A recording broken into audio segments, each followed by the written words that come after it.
Olá a todos, eu sou o Luiz Bezerra, cardiologista, estamos aqui no Podes Crer Saúde, hoje um novo episódio com um especialista em pneumologia e aqui a gente vai conhecer um pouco sobre o que tem de novo na pneumologia, falar um pouco sobre cigarros eletrônicos, a apneia do sono, temas importantes que impactam a vida das pessoas.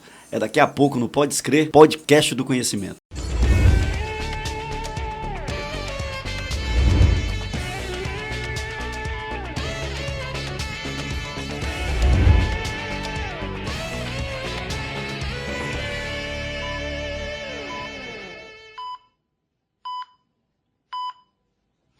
Olá a todos, estamos hoje aqui com uma convidada que veio de São Paulo, na verdade é piauiense, mas que está morando em São Paulo, Ingrid Cardoso, colega pneumologista, que vem falar hoje sobre doenças pulmonares, cigarro eletrônico, apneia do sono, temas que a pneumologia tem como desafios e que matam muitas pessoas no mundo inteiro. Ingrid, seja bem-vinda, de volta aqui ao Piauí. Está numa fase muito interessante da sua vida, estou vendo aí. Seja bem-vinda e, por favor, se apresente aí para os nossos ouvintes. Obrigada, Luiz. Obrigada pelo convite. É um imenso prazer estar aqui participando desse podcast do meu pai, uma pessoa muito especial na minha vida. E ainda mais sendo entrevistada, né, por você. Foi meu professor de física na época da escola. Uma honra mesmo. Prazer, muito obrigada. Nosso. Obrigado, Ingrid. Valeu mesmo. Eu que fico muito feliz e fico lisonjeado da sua presença aqui. Ingrid, então eu queria primeiro falar sobre você. Vamos começar a falar sobre você. Primeira coisa, você é formada no Piauí. Daí você foi para São Paulo. Conta um pouquinho para a gente a tua história aí, acadêmica, a tua história dentro da medicina. Como é que foi o teu roteiro? Pode não parecer, mas já sou formada há 10 anos. Então, cara de menina. Formei aqui no Piauí, na Uninova FAP. Estudou no Projuris. Estudei no Projuris, vou lembrar isso. Exatamente. Grande escola, grande colégio. Saí daqui decidida a fazer uma especialização em clínica médica.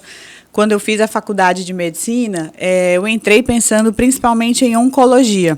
A minha avó Raimunda, que Deus a tenha, ela teve um câncer de mama, infelizmente progrediu para metástase pulmonar, e isso mexeu muito comigo, então eu entrei pensando em oncologia. Ao longo da faculdade, a gente vai, conhecendo outras subespecialidades e vai se apaixonando aos poucos.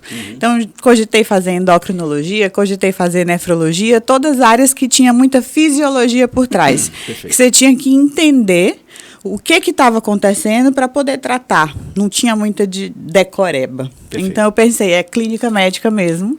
E aí você foi para o IANSP? Fui para o IANSP. Ficou lá 2 anos no IANSP, decidindo o que ia fazer. Inclusive, grande escola, aprendi demais no IANSP. Chefes, assim, excepcionais, que eu levo até hoje comigo.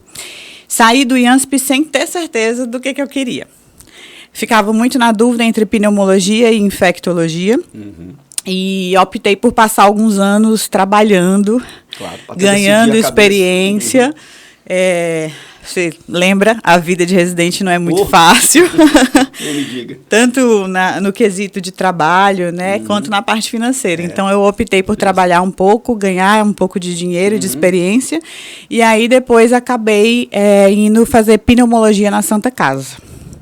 Uma das coisas que me fez escolher a pneumologia é que, assim, respirar é uma das nossas funções vitais. A gente precisa de oxigênio para tudo, né? Imagina você tentar fazer qualquer coisa, qualquer atividade, uma atividade física ou trabalhar e não conseguir porque se sente sem fôlego. É algo muito angustiante. E muitas vezes, dentro da pneumologia, você consegue resolver isso com muita prontidão. O paciente tem uma melhora até que rápida, dependendo do que se trata, né? Por exemplo, uma asma, você trata com broncodilatador, com corticoide inalatório, o paciente tem uma melhora assim, exponencial muito grande. Então, isso me fez assim, brilhar os olhos para a pneumologia, que melhora muito a qualidade de vida do paciente. E aí eu fui para Santa Casa. Doença que mata muito, né? São doenças que matam muito. Muito. Acho que, assim, talvez não tanto quanto as cardíacas, né? Que estou postando aqui uma sardinha para o meu lado, porque a gente também fica impressionado com a quantidade de doenças cardíacas, mas são coisas muito associadas, né? Se você vê, cardiopatas e pneumopatas vivem ali um drama muito comum. A dispneia é um fenômeno comum aos dois e que traz, assim, um sofrimento, uma limitação da capacidade de vida. O que um cardiopata tem, o pneumopata tem de sofrimento ao longo dos anos, infecções, internações, limitação funcional. Eu acho que assim, são dramas comuns que a cardiologia tem com a pneumo. Acho que eu entendo exatamente o que você está falando. Bom, aí você fez pneumologia na Santa Casa, e aí, hoje, como é que é a rotina da pneumologia para quem está morando em São Paulo? Você preferiu não voltar para o Piauí, encontrou lá o amor da sua vida. Bom, e aí você casou, está trabalhando em São Paulo. Beleza. Agora Perfeito. Me conta como é a rotina hoje do pneumologista que mora em São Paulo. O que é que o pneumologista, para quem os colegas que são médicos, estão ouvindo, muito estudante de medicina que está assistindo o nosso podcast, perguntar, e aí, e a pneumo, como é a vida em São Paulo para o pneumo, como é que está a rotina, o mercado e as coisas, como é que estão? Olha, eu não vou romantizar São Paulo. A minha rotina é muito corrida, mas de fato é assim um centro de oportunidades. Não posso negar. Lá para fazer curso, pós-graduação, se especializar, aprender é excepcional. Então, todos os dias eu estou em um hospital diferente. Todo dia você está no hospital? Todo dia eu atendo basicamente coisas similares, mas em locais diferentes. Então, segunda-feira eu me encontro no Hospital Samaritano, que fica ali na região do Higienópolis, em São Paulo. Faço tanto visita de enfermaria, né, pacientes que estão internados e precisam da avaliação do especialista, quanto o ambulatório. Paciente que agenda, consulta, vai lá e passa com a gente. A terça-feira eu estou no Hospital Albert Sabin, também mesmo sistema, né? Ambulatório e visita de enfermaria paciente internado. Quarta-feira só enfermaria, pacientes internados, tanto UTI quanto pacientes que estão mais estáveis, enfermaria também, né? Você passa visita na UTI também? Também, no Albert Sabin também. Nesses hospitais não. Então não. Você passa visita com o médico mesmo do serviço. Né? Isso. Médico contratado do serviço. Médico contratado, perfeito. Quinta-feira eu estava na Rede Dó, mas agora com a gestação eu tirei a quinta-feira para começar a descansar um pouquinho, me preparar. Quinto mês já? Já vou para o sétimo. Mês, nossa, não foi rápido. 7º mês de gestação e está aqui correndo, Piauí, São Paulo. Acho que a rotina ainda não parou toda, né? Você ainda deve estar trabalhando em São Paulo, alguma coisa lá, com certeza. Como uma boa piauiense, nordestina, filha do professor Damião, pretendo... Exatamente, não vou parar tão cedo. Vai parar na semana do parto, né? Quiçá no dia. Quiçá no dia. Poxa, é desse jeito mesmo. A mulher médica, os estudantes de medicina. Eu tenho uma filha que é estudante de medicina, que está no 9º período, está na UESP aqui em Teresina. Que legal. E eu falei, cara, você tem que saber que a vida da mulher médica é bem diferente da vida da população geral. Uma fonte muito confiável do IBGE mostra que até 10 anos menor sobrevida da mulher médica da população geral. Isso está escrito, não sou eu que não é trabalho que eu estou...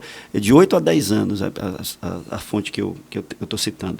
Então, isso aí traz um impacto enorme na vida da mulher médica. E, entre outras coisas, está isso. Lamentavelmente, o CFM fez uma campanha agora, no mês passado, sobre a mulher médica, que saiu agora no Dia da Mulher e tudo mais, sobre isso, mostrando os impactos na saúde que a mulher precisa se cuidar. Eu sei que você é atleta, era corredora, se eu não me engano, né? E ainda sou. Ainda é corredora e tudo mais. Vicente vai nascer correndo. E isso é muito importante para que a mulher médica saiba que ela tem um impacto na vida pessoal, na saúde dela, pela escolha profissional. Isso é da nossa vida. A mulher se emancipou, isso é ótimo, fantástico socialmente, mas isso traz impactos para a saúde. E acho que isso aí é um ponto importante. E aí, como é que você encaixa isso, essa necessidade de ter uma vida saudável, agora para ser médica, mãe, esposa em São Paulo? Como é que é esse desafio? Luiz, eu acho que isso é um desafio para todo mundo. Assim, para a médica principalmente, já dados o que você falou.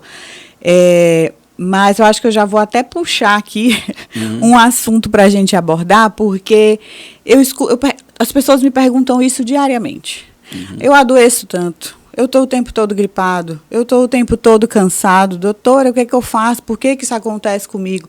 As pessoas não se priorizam. Eu sei que a vida não é fácil, que a vida é corrida, que a gente tem conta para pagar, mas para a gente cuidar de alguém, nós médicos e outros profissionais da área da saúde também, a gente precisa se cuidar antes. Perfeito. Então, a gente tem que achar um tempo para si.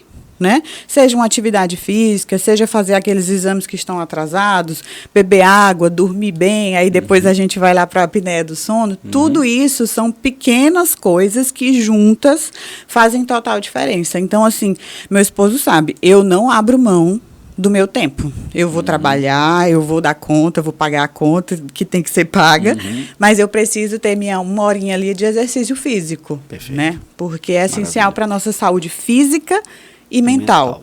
Então, eu encaixo a rotina lá de São Paulo, a loucura, todo dia em um hospital diferente, mas todo dia eu tenho 1 horinha ali de atividade física. Diferente. Nossa Senhora, trânsito. Todo dia, nossa Senhora, eu imagino. Né? Deve dar 1 horinha fácil, não ou mais, né? Todo dia, na ida, 1 horinha na volta, por aí. Olha, assim como você, eu já me aventurei em vários locais. E tinha emprego que eu gastava 2 horas para chegar. Caramba. São Paulo é isso aí. São Paulo não muda, não.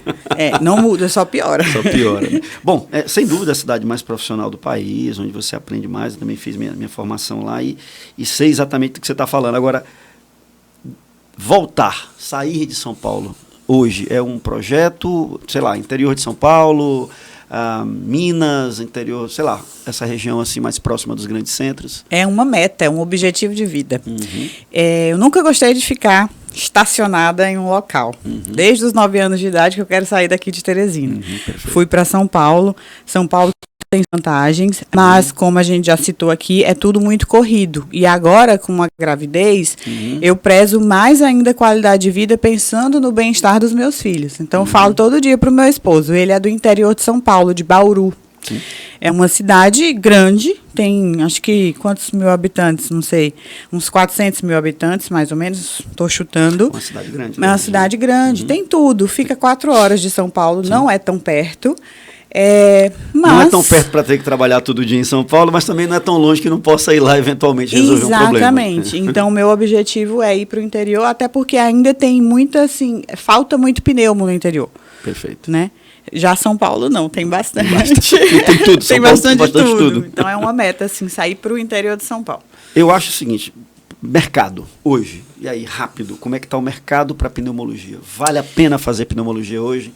Quem está dentro da faculdade, olha, eu gosto de clínica, gosto de pneumo, mas vale a pena? Paga a conta? Dá para fazer a vida digna com o paciente? Se você for enveredar pela medicina, já que quer ir para a medicina, porque a medicina eu já não acho que está valendo tanta pena quanto antigamente. Vai ter que comentar. Pneumologia vale a pena sim.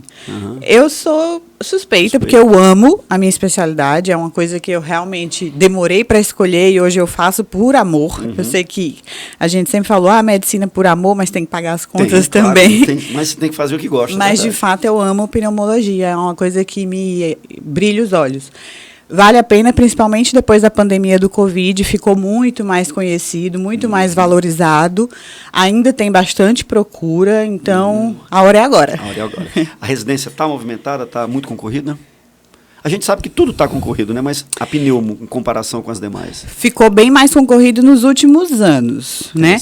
Mas, assim, a cardiologia ainda é uma especialidade que tem uma procura mais alta, né? Cirurgia plástica, otorrino. Não sei por que esses caras são doidos. Tô brincando, cara. Médico e doido, todo mundo tem um pouco. Vamos lá. Pontos agora relacionados. Então, o mercado ainda vale a pena. Eu concordo com você um detalhe muito, muito importante. O especialista ainda está faltando no interior. O médico clínico generalista no interior já está realmente bem saturado.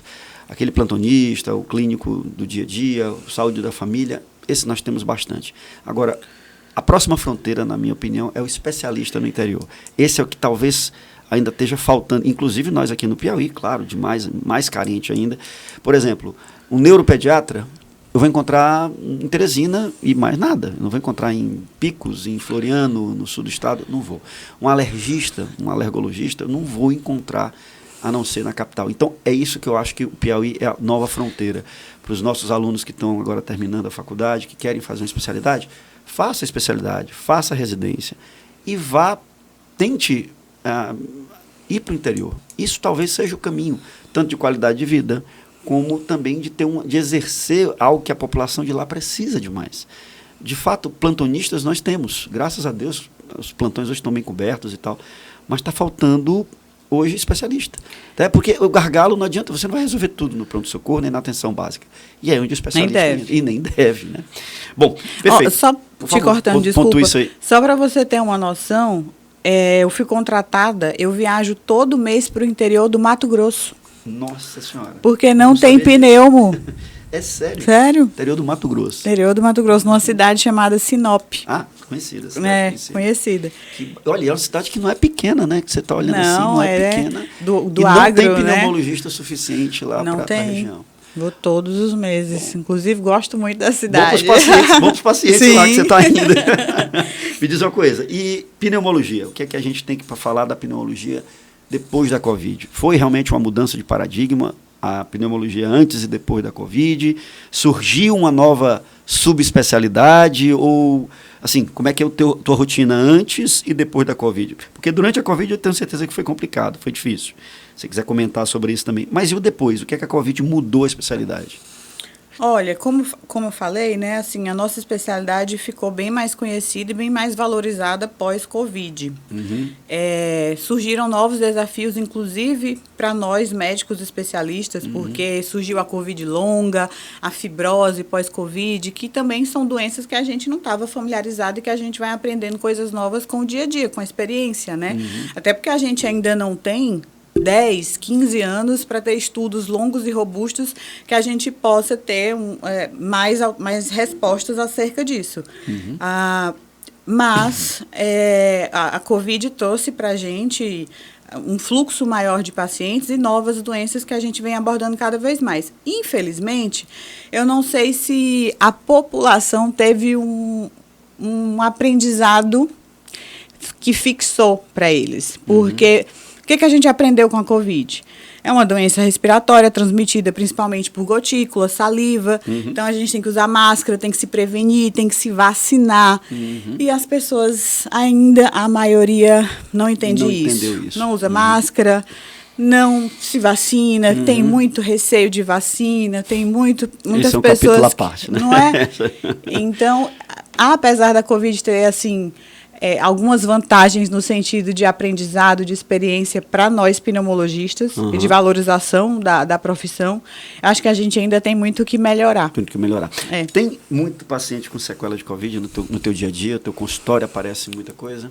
Eu tive agora um paciente recente, uma pessoa muito conhecida, amigo, vizinho, assim, pessoa que eu conhecia, da rotina e que infelizmente faleceu 5 anos depois de uma sequela de Covid. Quer dizer, tentou transplante, mas não conseguiu. Uma fibrose pós-Covid bem acentuada.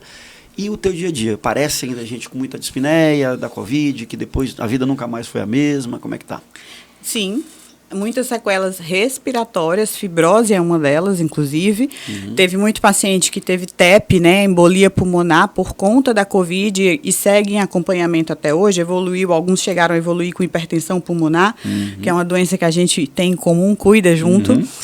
Mas, assim, vale ressaltar que não só sequelas respiratórias, mas muitas sequelas físicas no sentido do brain fog, que é aquele paciente que tem mais esquecimento, né, que tem um déficit neurológico, fadiga muscular, dores nas pernas, que é a tal da Covid longa, né? Então, assim, é uma doença primariamente pulmonar, mas que deixou uma repercussão sistêmica no corpo todo de diversos pacientes.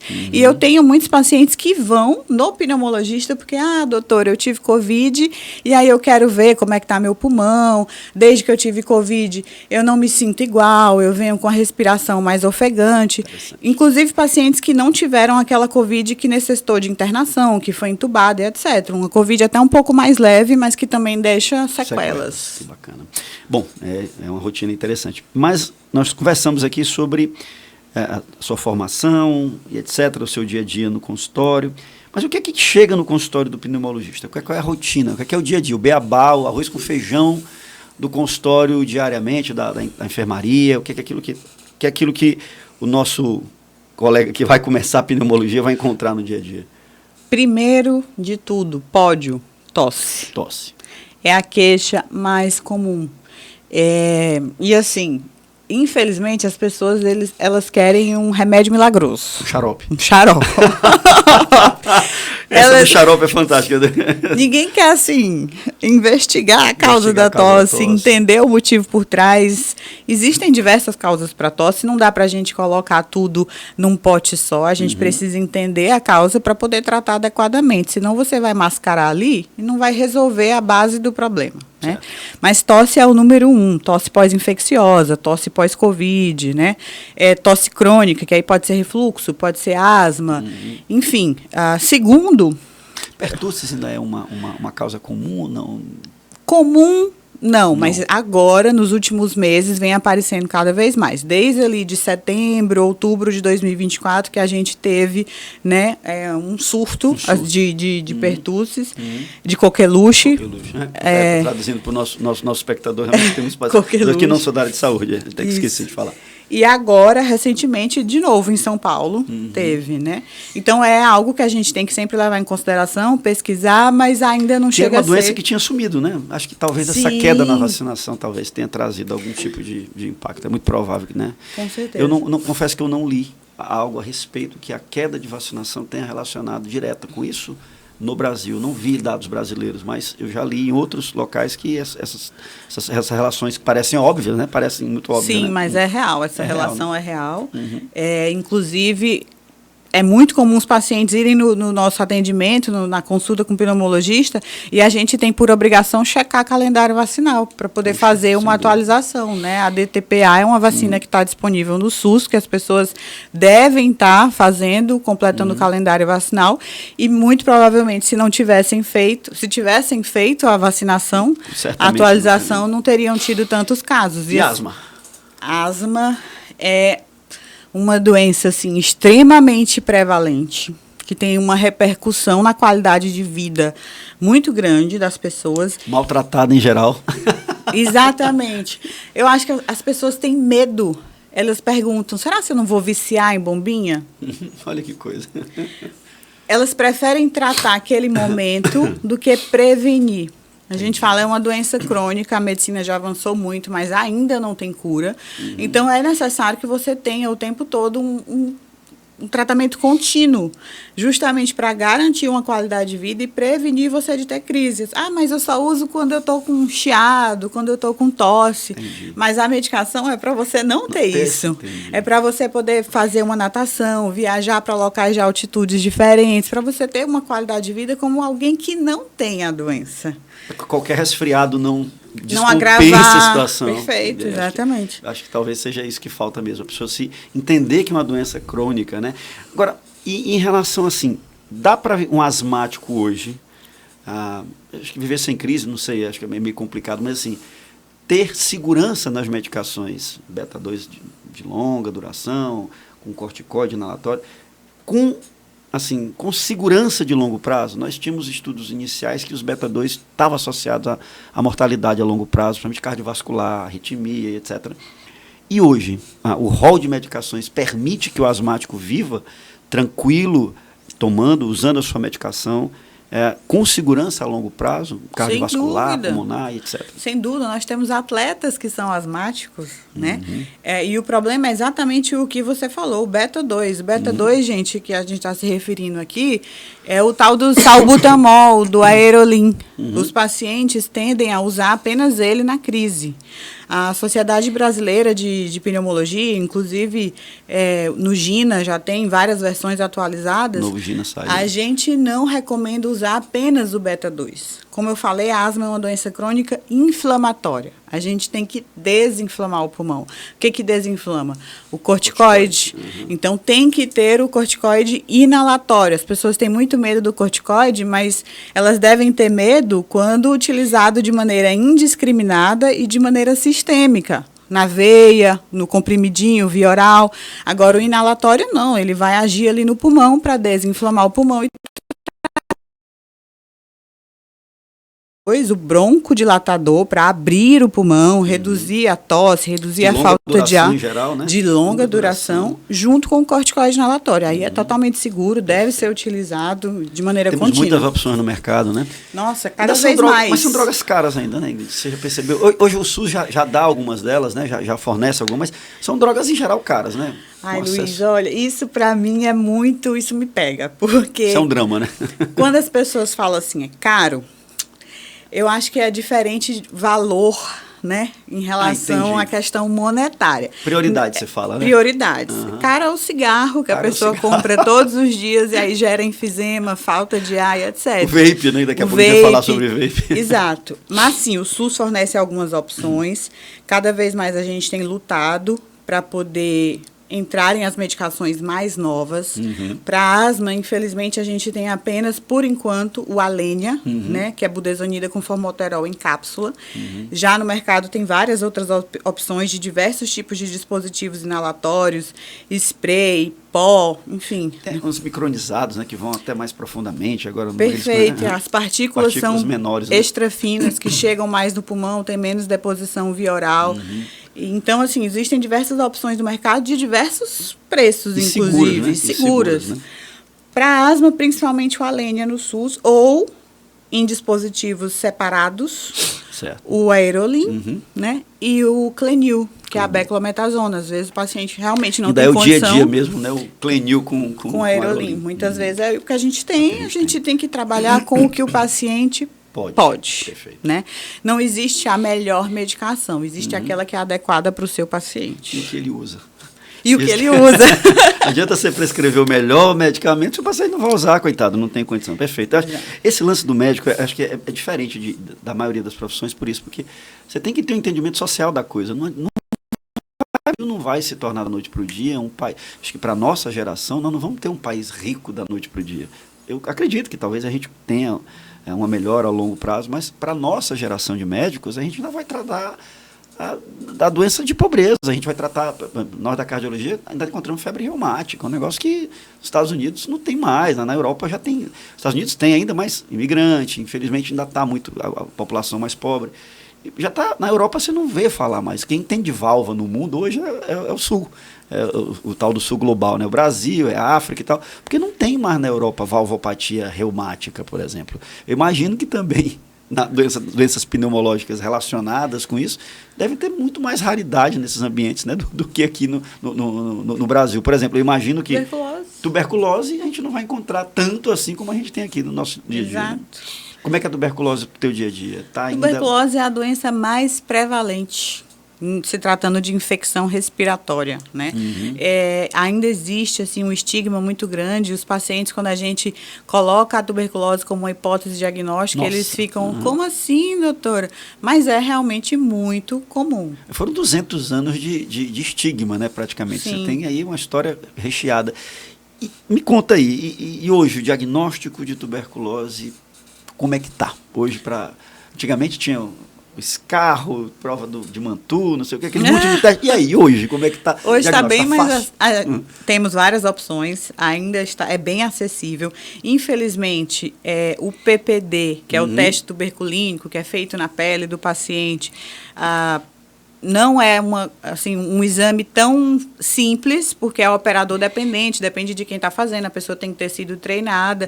Às vezes, o paciente vai no SUS para conseguir o exame e existe uma certa relutância. Mas a gente consegue fazer o diagnóstico pelo escarro, o paciente que tem aquela tosse produtiva, consegue fazer muitas vezes por broncoscopia, né? Que é um exame um pouco mais invasivo, mas também é um exame assim, mais resolutivo, que dá mais acurácia. Assim, para o nosso ouvinte que não é da saúde, o que é a broncoscopia? Acredito que a maioria dos nossos ouvintes já tem ouvido falar em endoscopia. Aquele exame que passa a câmerazinha de borracha pela boca para poder avaliar o trato digestivo. O famoso exame da borracha. A broncoscopia é similar para ver o pulmão, né? Só que a via de entrada é pelo nariz, na maioria das vezes. O paciente vai ter ali uma sedação leve para ele não ter desconforto, não ter dor. E aí a gente vai visualizar as vias aéreas do pulmão, desde a via aérea superior, mais alta ali, passando pelo nariz. vai jogar um sorinho para poder lavar o pulmão e coletar aquele material. E aí a gente consegue pesquisar se tem fungos, se tem bactérias, se tem vírus dentro do pulmão. A gente também consegue fazer biópsia, né? Que é arrancar um pedacinho ali, tirar um pedacinho do pulmão para poder analisar se tem alguma doença ali. Perfeito. Então, assim, dentro da pneumologia, pelo menos no meu dia a dia de São Paulo, é um exame bem corriqueiro. A gente faz bastante. Bastante, que bom. E sim, tuberculose extrapulmonar também deve estar no hall da pesquisa de vocês, né? Olha, o pessoal tem que comum, saber, né, viu? que, para quem não sabe, a tuberculose ela pode afetar o rim, pode afetar outros órgãos, inclusive, tá? E pode trazer problemas muito sérios. A pleura, não só o pulmão e tal. E aí, a tuberculose extrapulmonar, como é que é o desafio de vocês lá? Pode acometer ossos, pode acometer olho, sistema nervoso central, né, cérebro. É muito comum, viu, tuberculose pleural pra gente. Acho que, assim, mensalmente eu atendo paciente que foi com dor torácica, dor no peito, que, assim, para nós pneumologistas a gente classifica como uma dor pleurítica, que é aquela dor que o paciente vai respirar profundamente e ele tem um desconforto, não consegue preencher de maneira completa o pulmão. E aí a gente tem que ter esse diagnóstico diferencial. Dor torácica, paciente jovem, menos de 40 anos, sempre a gente tem que estar pensando em tuberculose pleural. E a gente consegue fazer o diagnóstico através da análise do líquido, porque muitas vezes existe um derrame pleural, que é um líquido ali na cavidade pulmonar que normalmente não tem. Ou às vezes até precisa de biópsia de pleura. A tal da pista de Cope ainda, né? Exatamente, exatamente. E adenosina deaminase, o ADA, dá para fazer, tranquilo, isso. Tranquilo. Rotina de beira de leito, né? Tranquilo, rotina de né? beira de leito. Assim, hospital particular, a gente geralmente leva o paciente para o centro cirúrgico, mas na minha época da residência do IANSP, a gente fazia ali na enfermaria. Leito, né? Porque às vezes não tem estrutura para todo mundo, infelizmente. Às vezes a gente tem que entender que medicina tem que ser feito com o que tem, né? Exatamente. Vou retardar um diagnóstico porque não posso dar as condições 100%. Ideais. Se eu for esperar as condições ideais, a gente vai ter um problema muito maior. Beleza, Ingrid, agora em relação a... Vamos falar de 3 temas aqui encadeados. Primeiro, cigarro eletrônico. É uma ponte mesmo para largar o cigarro tradicional? É algo... Tem algum lado positivo? O que é que você tem encontrado de problemático, que te assusta mais no cigarro eletrônico? Eu estou colocando cigarro eletrônico, vape, dispositivo, tudo que está relacionado a objetos que substituem o ato de fumar. E aí, como é que estão essas coisas em relação ao cigarro eletrônico? Não é uma ponte para parar de fumar, jamais. Até porque é um dispositivo que você leva até a boca, então você até faz associação com o cigarro convencional, né? O cigarro eletrônico, inclusive, pode causar um vício, uma adicção maior, porque tem maior quantidade de nicotina, tem metais pesados, que inclusive são considerados substâncias cancerígenas, né? Eu já tive pacientes jovens, de 14, 15 anos, já com repercussão pulmonar, que fez uma prova de função pulmonar, que é um exame de soprar, que as pessoas conseguem avaliar o volume do pulmão. Já esse exame alterado por conta do consumo de cigarros eletrônicos. Obstrutivo? Padrão obstrutivo? Obstrutivo. Caramba, 14 anos. 14 anos. A mãe levou na... Assim, isso é assustador.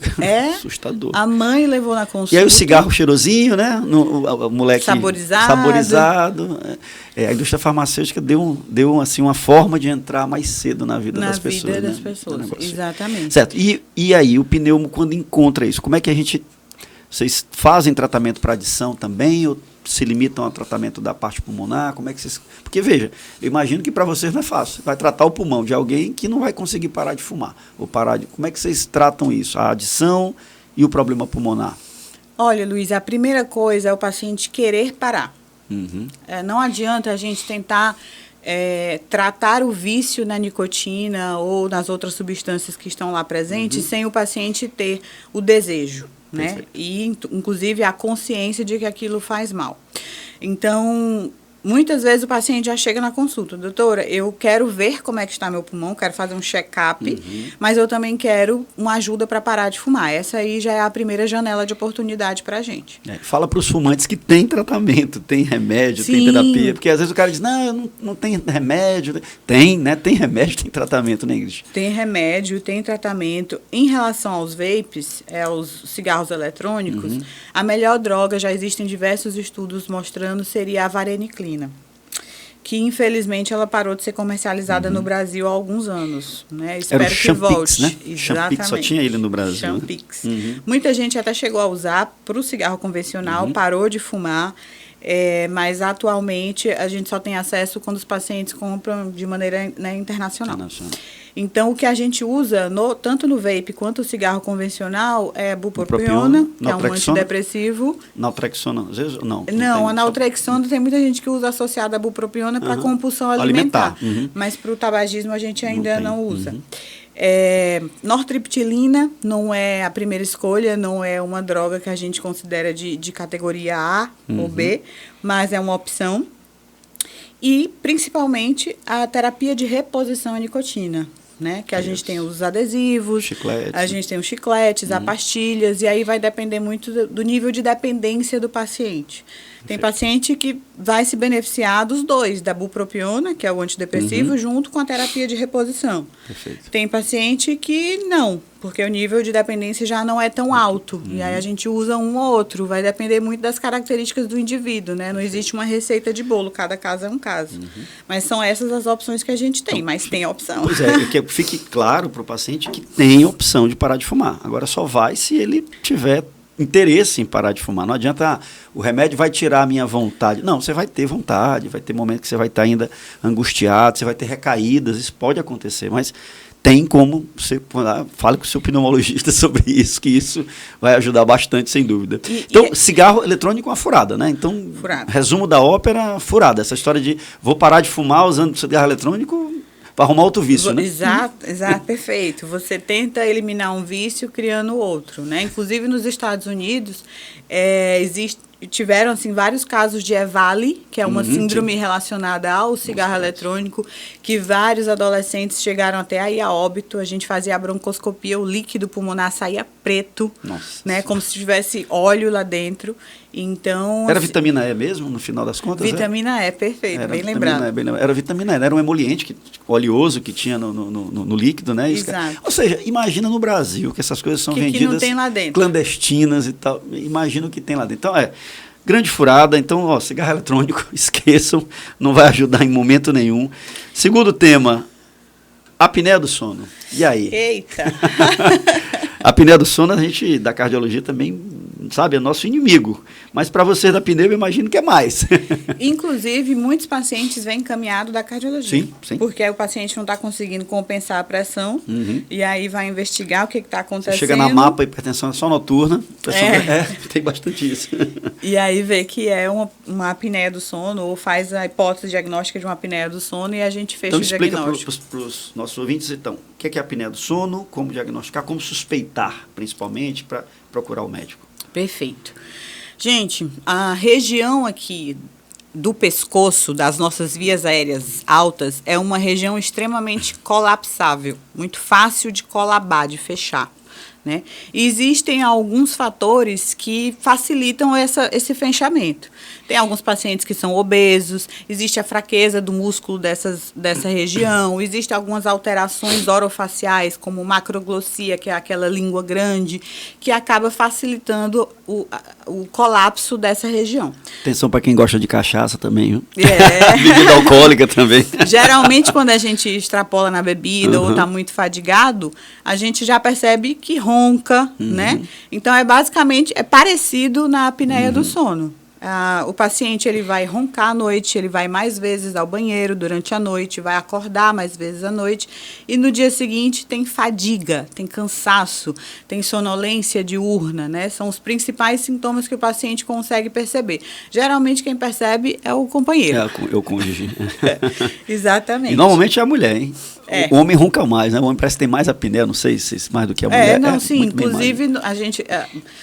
Para suspeitar de apneia, existem alguns scores, algumas tabelas de risco, de predição, e o homem é das características, né, ser sexo masculino, para a gente pensar em apneia do sono. Coitada da mulher, sofrendo a noite toda com ronco, né? Mas tem bastante mulher também. Tem bastante mulher, né? E aí, diagnosticado, você vai fazer o quê? Vai fazer um exame para investigar isso. Então, a apneia é quando obstrui 90% do fluxo respiratório. O oxigênio não consegue passar 90% ali, porque está obstruída a via aérea. Imagine só, o oxigênio é o alimento da gente. Se não passa, o paciente tem risco de ter um AVC, de ter um infarto, de ter várias complicações cardíacas, arritmias, né? Então, a gente faz o diagnóstico através de um exame chamado polissonografia. O exame atualmente pode ser feito, inclusive, em casa. Mas habitualmente a gente pede, dependendo do tipo do paciente, se ele tem alta ou baixa predição de ter apneia, a gente pede para fazer na clínica mesmo, porque a gente consegue avaliar, inclusive, ondas cerebrais, né, que em casa a gente já não consegue ter uma avaliação tão minuciosa, tão precisa. E aí nem todo mundo a gente trata. A gente trata os pacientes que têm uma apneia de moderada a grave, né? Moderada são aqueles pacientes que têm um índice ali acima de 15 e a grave é acima de 30. Índice que você está falando é o índice de apneia por hora, né? Por hora, quanto de vezes que ele acorda, e às vezes o cara nem sabe, né? Ele tem o despertar, o micro despertar, e ele não lembra, né, no outro dia. Exato. Então você que acorda cansado, com sono, parece que acordou pior do que dormiu de cansaço, passa o dia, qualquer coisa cochila, ali sentou num lugar, está cochilando, procure seu médico, procure avaliar isso, porque isso pode estar abreviando a sua vida, inclusive, né? Está associado à mortalidade, né? Exatamente. Inclusive, assim, para você fazer uma colonoscopia, que é um procedimento que você vai ter uma sedação, para você fazer um procedimento cirúrgico, a apneia não tratada aumenta muito o risco, piora muito o prognóstico, você pode ter mais complicações cirúrgicas.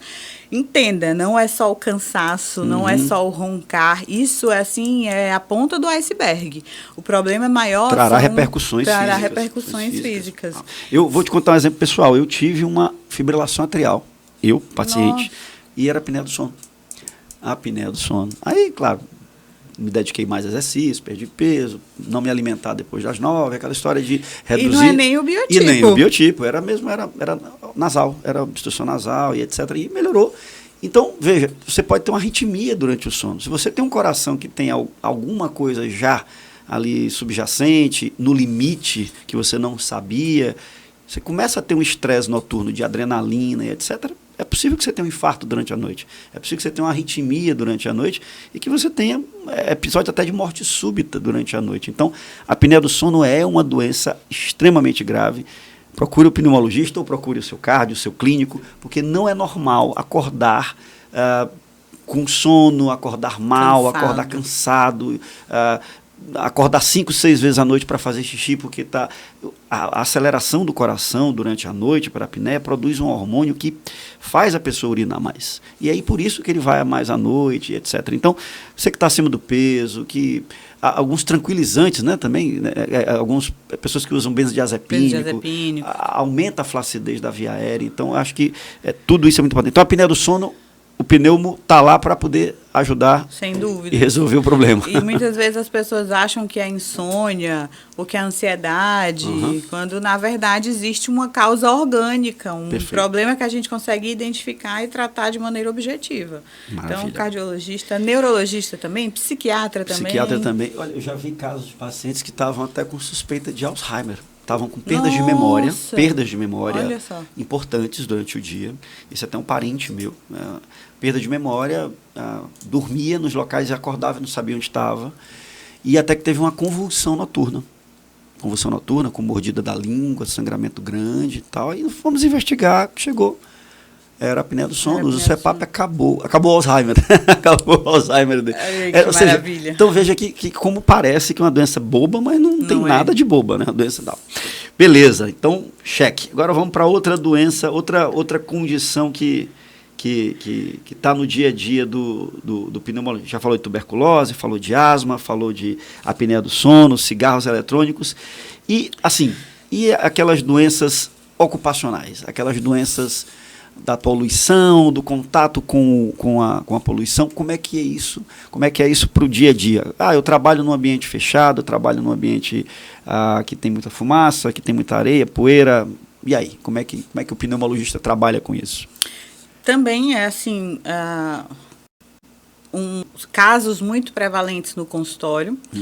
E foi até importante você trazer esse tema, porque algumas medidas básicas de cuidado já vão ajudar, já vão prevenir muito o paciente que se expõe a esse tipo de substância.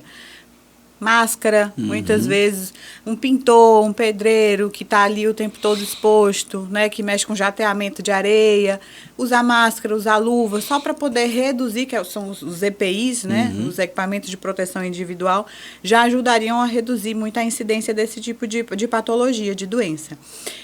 Em relação à população, poluição e queimadas, inclusive lá em Sinop, no Mato Grosso, que é onde eu vou mensalmente, é muito quente, tem muita poluição. Você também trabalha no Mato Grosso, né? Em Mato Sinop, Grosso, né? Você tinha falado ainda há pouco.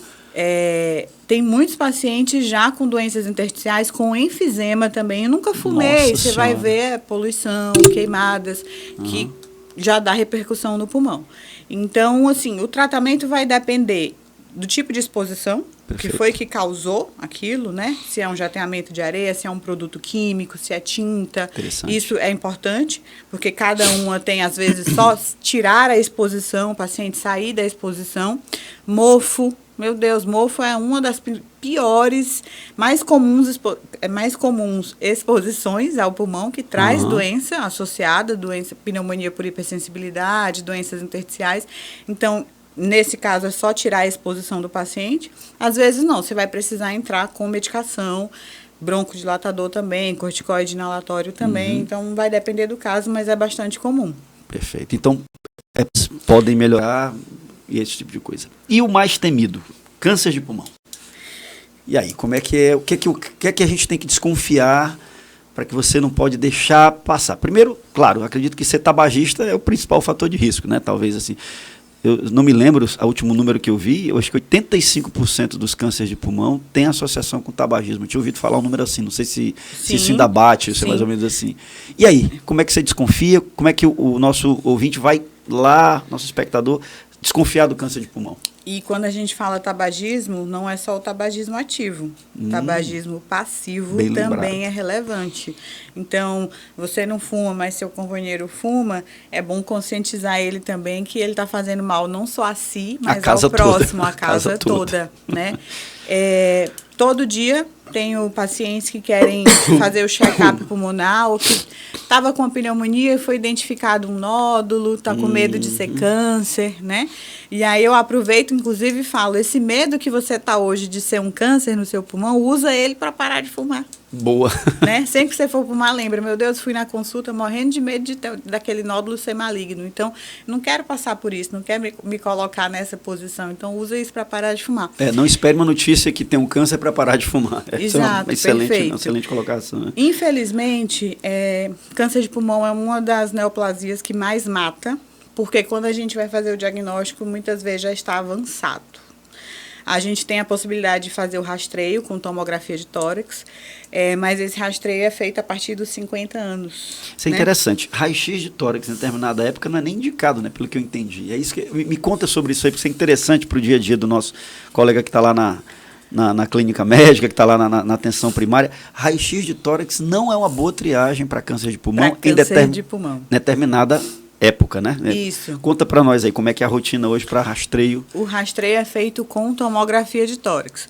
Raio-X é um excelente exame ali pra quando você está com a dúvida de uma infecção, mas para câncer de pulmão tem que ser tomografia, até porque a tomografia consegue identificar lesões muito mais iniciais, incipientes, menores, né?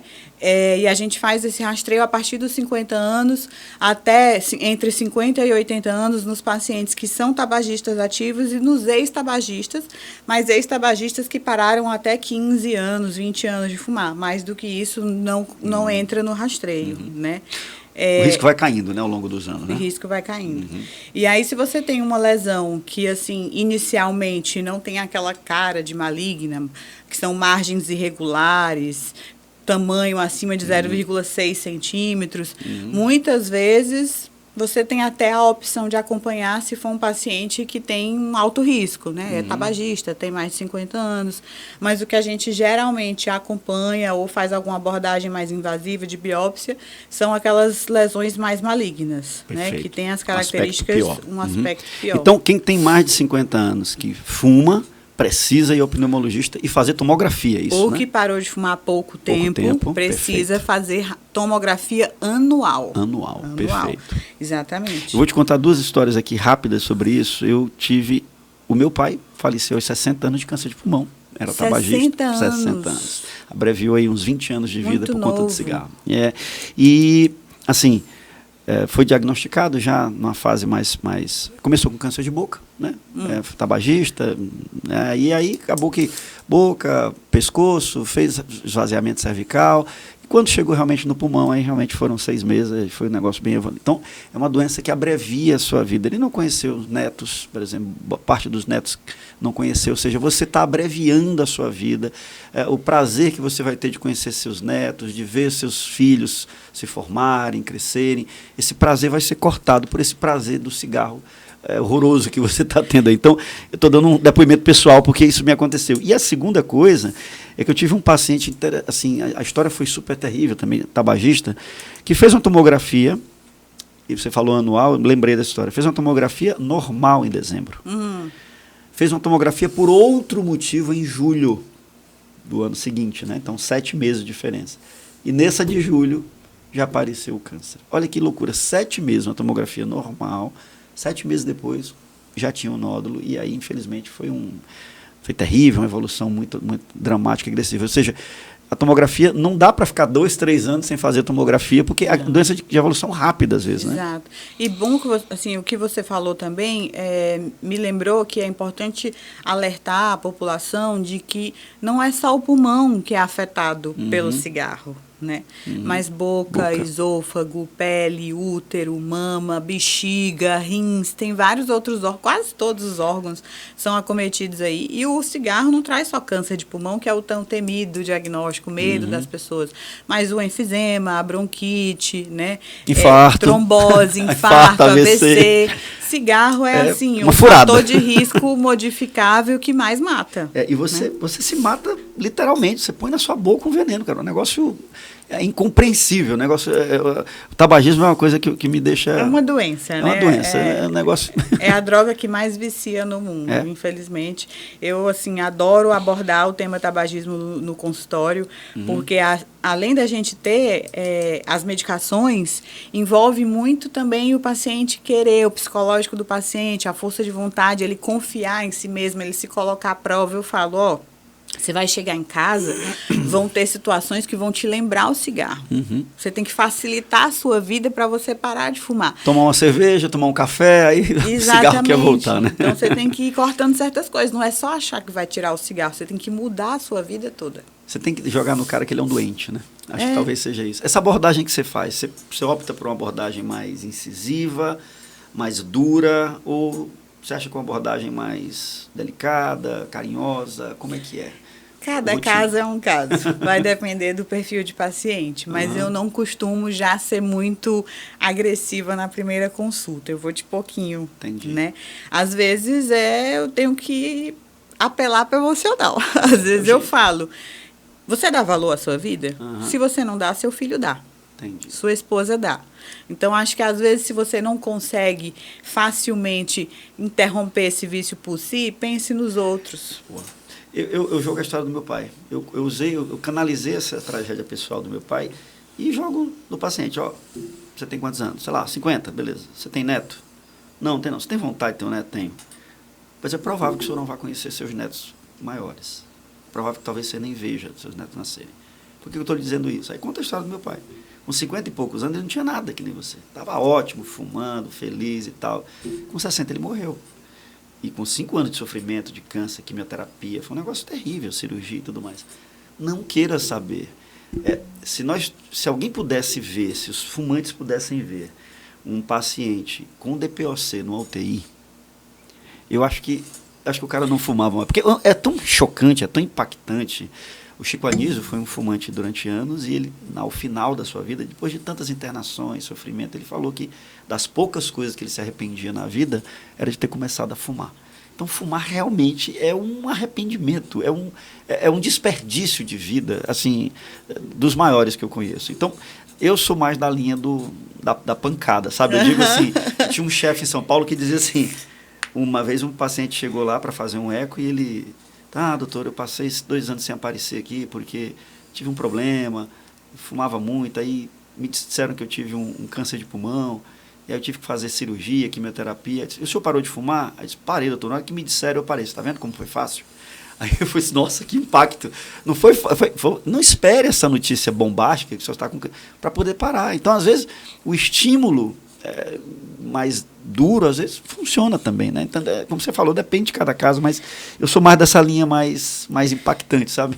E na consulta de tabagismo, muitas vezes não, é essencial você entender como que o paciente começou a fumar.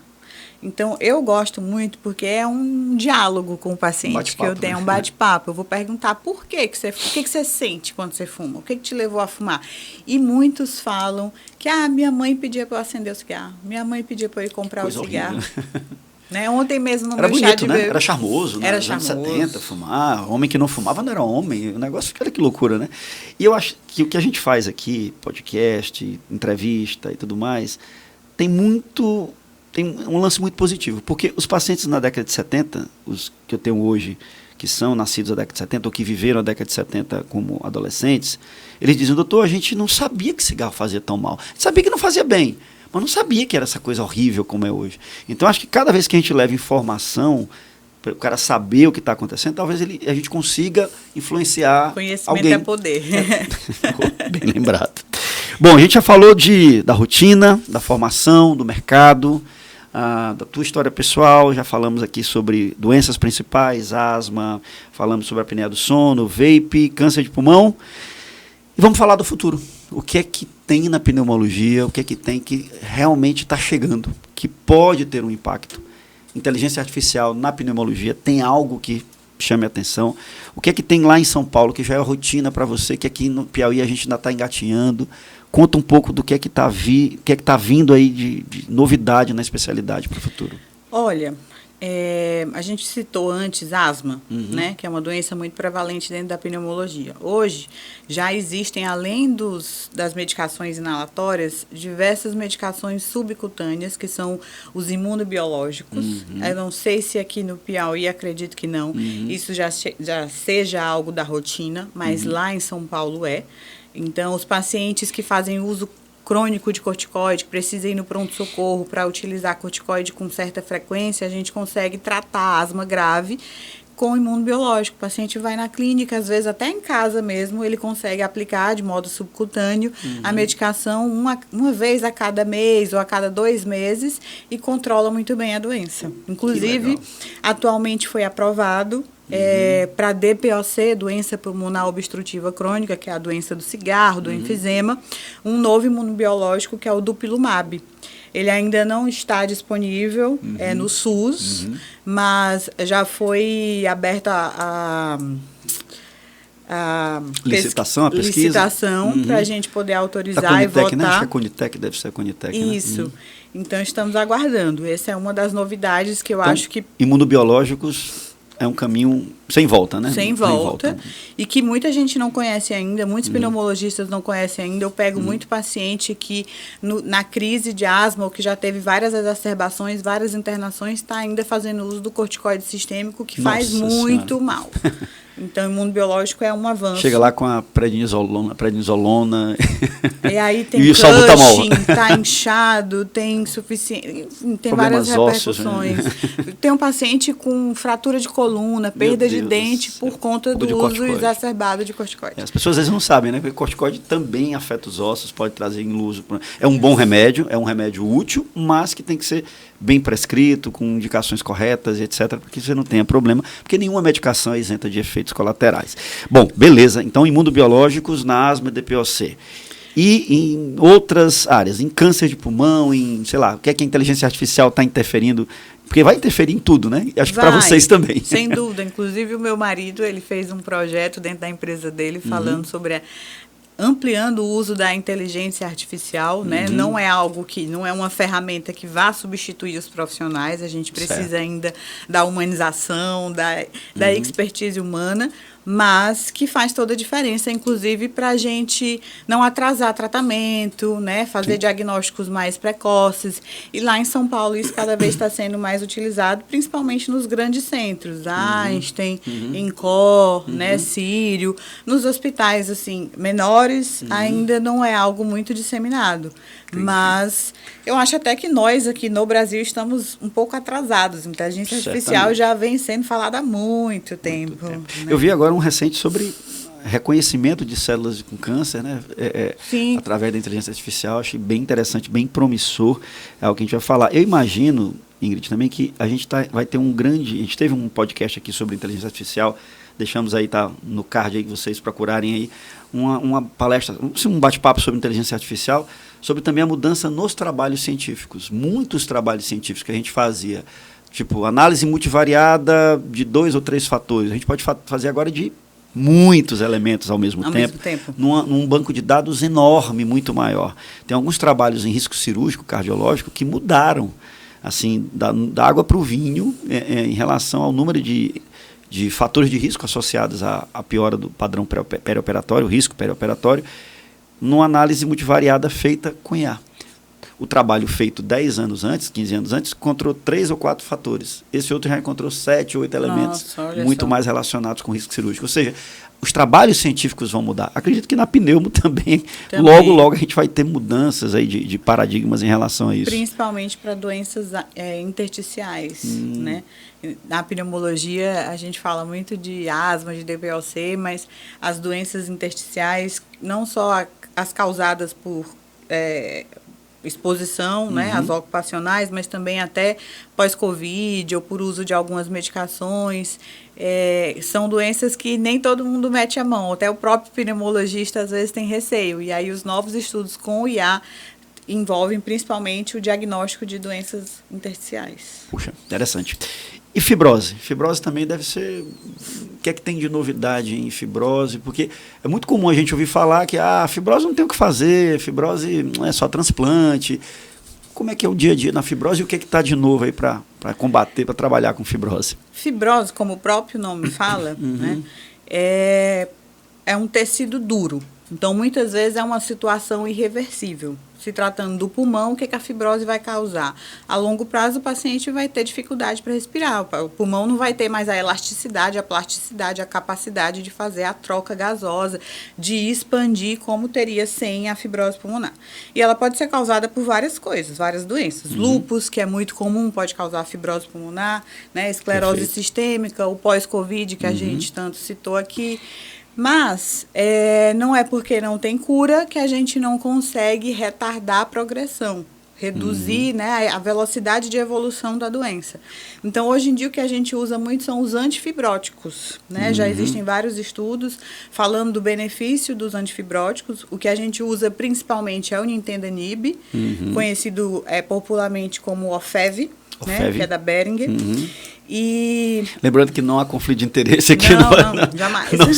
Não somos patrocinados por nenhum laboratório. E o antifibrótico, assim, é uma cápsula que o paciente toma via oral, então é fácil, prático, tem efeito colateral.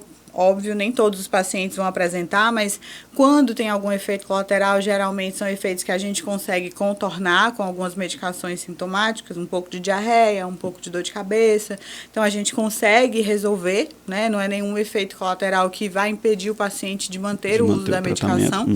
E a principal finalidade do antifibrótico é o que eu falei, reduzir a velocidade de progressão da doença. Né? Então, eu vou dar mais tempo de vida, mais tempo de qualidade de vida para o paciente.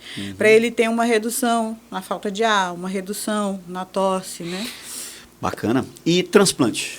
Transplante de pulmão. Como é que nós estamos no Brasil? Como é que o futuro, como é que está Como é que está o cenário para o transplante pulmonar? Transplante de pulmão ainda não é algo muito acessível. Lá em São Paulo, geralmente, quando a gente precisa fazer um transplante, a gente tem que encaminhar os pacientes para o INCOR, que é o centro de referência lá, né?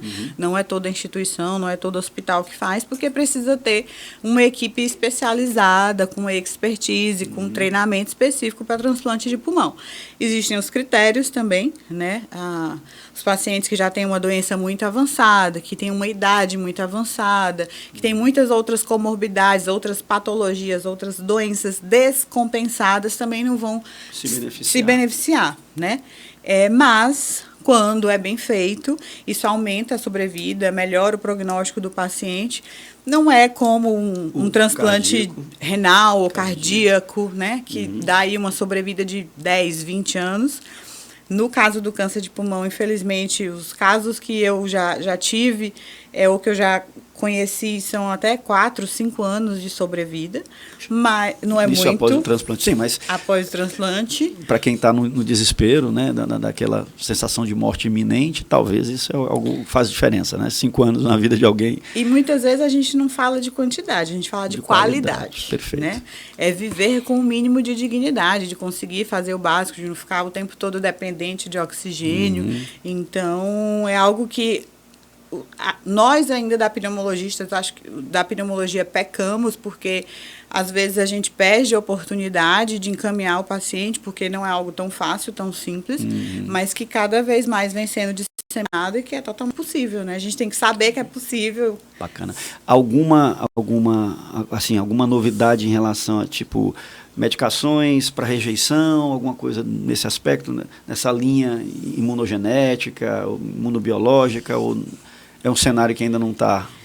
Assim, vou ser bem sincera, esse não é um cenário muito da minha prática, do meu dia a dia, então não vou saber te dizer se existe, tem alguma pesquisa, se tem alguma pesquisa para isso. Entendi. Né? E, assim, eu imagino eu, né? Porque não é um mercado tão grande. Então a indústria farmacêutica talvez não tenha tanto interesse nesse tipo de cenário, porque realmente tem que ser algo viável financeiramente, né?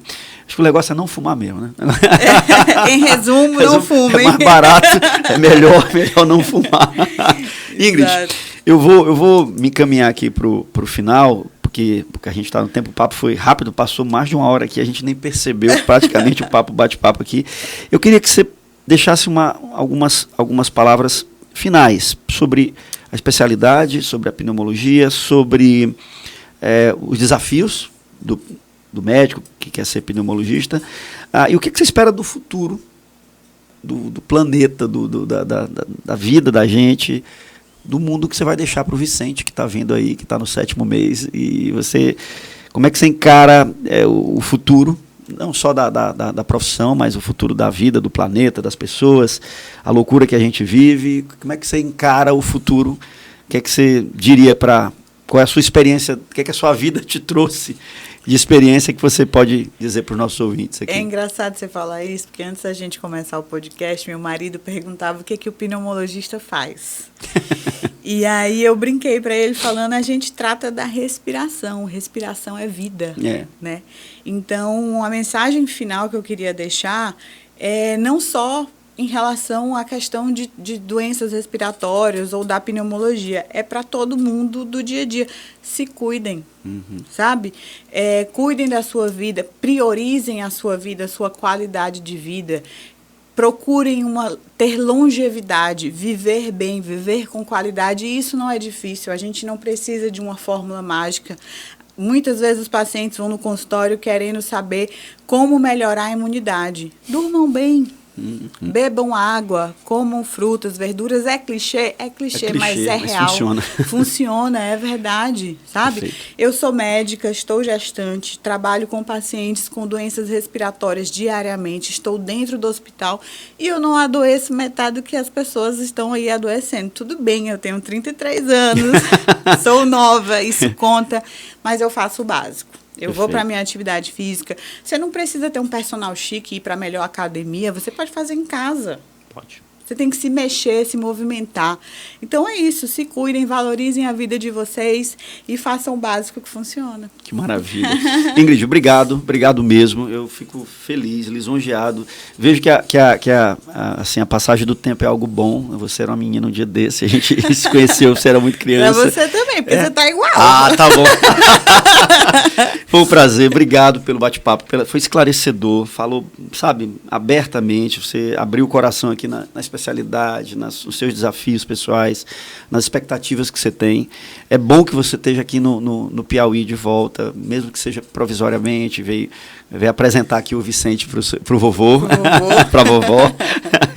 E espero que seja tudo bem no seu parto, que o Vicente venha cheio de saúde, que vocês tenham uma ótima, sabe, experiência de paternidade. Eu já estou nessa aí há uns 25 anos, é duro, tem desafios, mas é muito gratificante. Acho que vocês vão...